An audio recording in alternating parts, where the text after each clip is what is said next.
always thought my marriage was built on trust. We weren't flashy or overly romantic, but we were steady, reliable, and comfortable. Or so I believed. My wife, Sarah, and I had been together for 8 years. We met in college, fell in love quickly, and got married after graduation. Our friends called us the boring perfect couple, and I was proud of that. I thought it meant we were doing something right. Looking back now, there were signs. I just didn't want to see them. The late nights at work, the unexplained phone calls, the sudden interest in her appearance. These were all things I dismissed as normal life changes.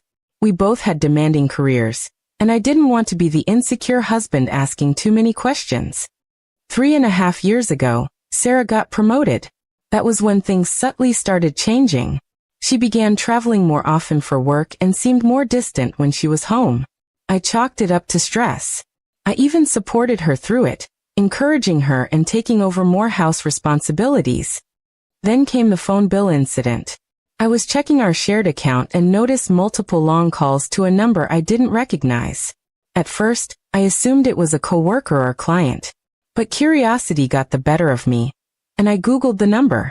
It was a personal cell, not connected to her company. I waited a few days, watched her habits, and finally did something I never thought I would. Checked her phone while she was in the shower. What I found shattered me. Dozens of messages, some romantic, others explicit, and worst of all, pictures. They had been talking for over 3 years. Her affair partner's name was Eric. He worked with her at her previous branch before she got promoted. Apparently, they had continued the relationship even after he moved out of town. I couldn't breathe.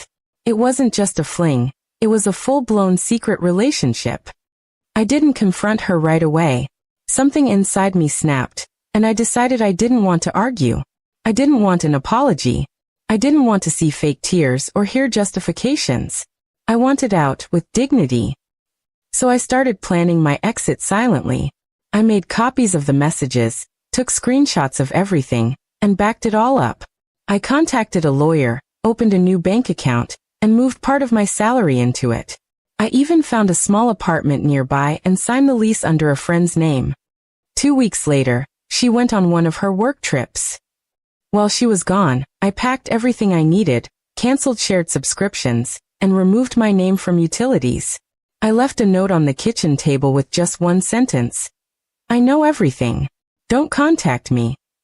I blocked her on everything, phone, email, social media. I cut off her family too.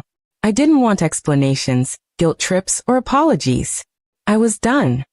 It took her 3 days to realize I was serious. She started calling mutual friends, even came to my workplace, but I refused to talk to her. When she showed up crying at my apartment, my friend told her to leave. She was shocked. She hadn't expected me to go silent. She had expected a dramatic fight, accusations, or maybe even forgiveness. But my silence hurt more than any screaming ever could. She began sending letters, then emails from new accounts. At first, they were filled with excuses. Then came the apologies. Then came the threats. You'll regret this. You're throwing away our marriage. I ignored every one of them. I filed for divorce 2 months later. She contested it, tried to stall it out, even begged me to attend counseling. But I stayed quiet. My lawyer handled everything. The evidence I had made the process easier. The court awarded me most of our shared assets. Sarah moved out of our old house after the settlement. I heard she tried dating Eric openly, but it didn't last long. AP.